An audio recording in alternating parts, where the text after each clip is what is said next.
Hello everyone and welcome back. My name is Mr. Cobalt, and in this video we're going to go over how to calculate and find the percent ionization of a solution, and then we're going to figure out whether or not when you dilute that solution to a lower concentration, will that have a higher percent ionization, a lower percent ionization, or a higher pH or lower pH.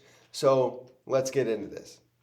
Okay, so for this problem, we're asked what is the percent ionization of a solution of 0.20 molar benzoic acid. And then they give you the formula for benzoic acid, which is right here, C6H5COOH, and the K value, which is 6.6 times 10 to the negative 5. And then they ask, would a 0.02 molar solution of benzoic acid have a higher or lower percent ionization, and would it have a higher or lower pH? So let's get started.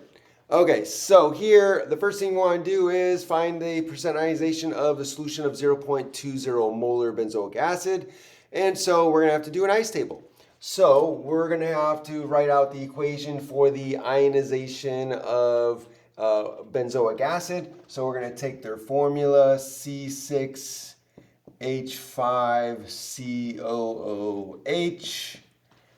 And the thing to notice is that this is a carboxylic acid. You know that by the COOH group here, carboxylic acid group. And that H right there is the acidic hydrogen. So that's going to come off and react with water. So if we put this in H2O, then we're going to get an equilibrium reaction where the hydrogen here gets donated to the water. So we get our H3O plus hydronium ion plus the anion that's left over, which is going to be the C6H5COO minus. Okay, so here's our reaction in water, our ionization, and so we're going to do an ice table to figure out what's the percentage of ionization. And that's going to be the same as the percentage with regard to your 5% rule, right? So it's basically the same thing. So here we're going to put the molarity of our benzoic acid, 0.20 molar. We're going to ignore water. We don't care about what liquid water. Liquids do not factor into our equilibrium expression. Here we're going to say this is 0 to start with, and that is 0 to start with. And so now we can do the change. Since this is 0, we know it's going to shift in this direction. So the change over here is going to be a minus x. We're going to lose an x amount here. And notice it's a 1 to 1 to 1 ratio. So everything is 1 to 1 with regard to the change. So we have negative x here. That means we're going to gain an x amount here.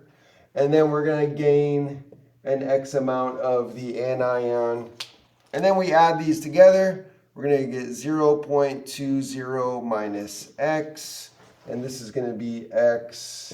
And this is going to be x. And now we have our equilibrium concentrations in terms of x. Now we can plug that into our equilibrium constant, excuse me, our equilibrium constant expression.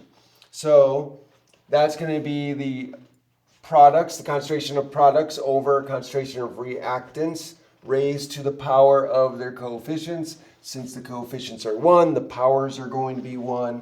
So here we have the concentration of the hydronium ion, H3O plus, which is the same as H plus ion.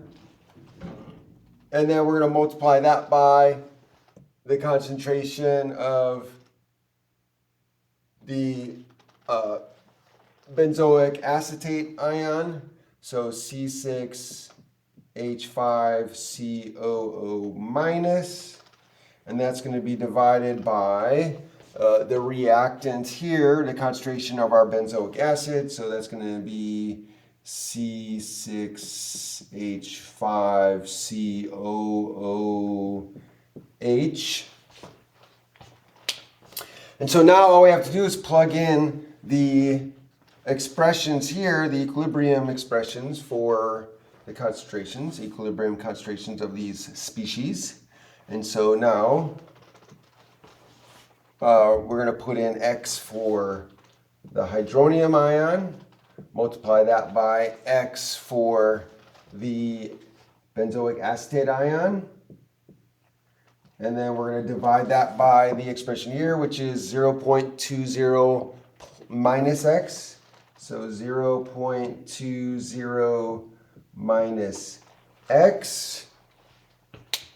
And so here, if we look at the concentrations, right, we have the concentration 0.0 or 0.20.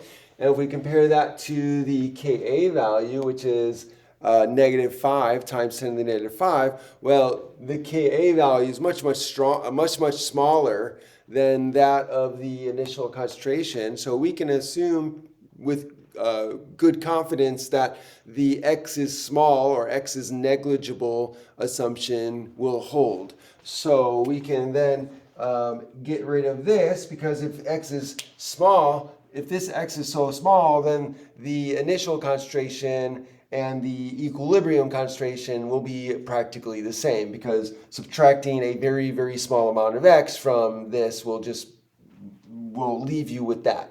Right, so that's why we can get rid of X here.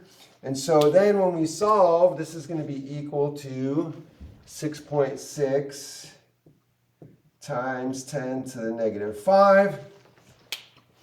And then we solve for X, right? So then this is going to be, we're going to multiply both sides by 0.20, multiply this by 0.20, and then we get X squared is equal to, what do we calculate that? That's going to be 1.32 times 10 to the -5. And then when you take the square root of both sides, you get X is equal to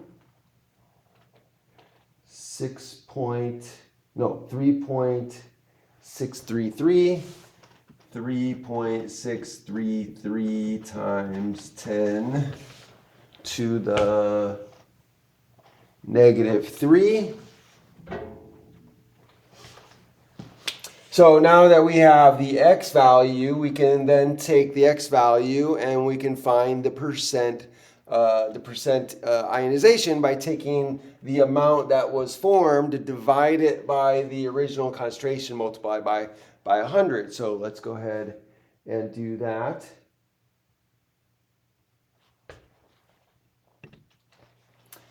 So let's go ahead and give us some space here. We don't need this anymore. And so we're going to have 3.633 times 10 to the -3. We're going to divide that by 0.20. Then we're going to multiply by 100, and then we get, for the percent ionization, 1.816%. Round that to 2 sig figs, and we get 1.8% ionization for this solution of 0.20 molar benzoic acid. Okay, so now the next question is, would a 0.02 molar solution have a higher or lower percent ionization? And so to answer this question, we have to use Le Chatelier's principle to think about what's going on. So here, if you think about it, so if we're going from 0.20 molar benzoic acid to 0.02 molar benzoic acid solution, then what you're doing is you are lowering the concentration of your benzoic acid, right? So if I lower the concentration of my benzoic acid, according to Le Chatelier's principle, it's going to shift in the direction to make more benzoic acid because it wants to increase that concentration again, right? So remember, Le Chatelier's principle, simply put, means that whatever you do to the system is going to undo or do the opposite of in order to undo your stress or undo what you did or undo the change. So in this case, if I am lowering the concentration of the benzoic acid, it's going to shift in a direction in order to increase that concentration of benzoic acid, which means it's got to produce more benzoic acid. So it's going to take some of the products and it's going to make more reactant.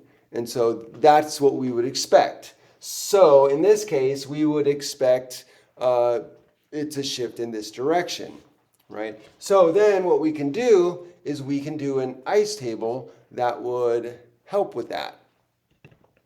But before we do the ice table, let me explain further that because it's going to shift in this direction, that means that less of this is going to be formed, and which means that less of this is going to ionize. So the amount that ionizes is going to be smaller. However, the percent ionization is going to be higher because of the lower concentration, right? You're dividing, when you do your equilibrium expression, the concentration of the benzoic acid is on the bottom, and if you've got a lower concentration, well, that means that the percent that we calculated here, right, this percent is going to end up higher. So let's do an ice table to show that to be the case. So we don't need this anymore. And so we're going to change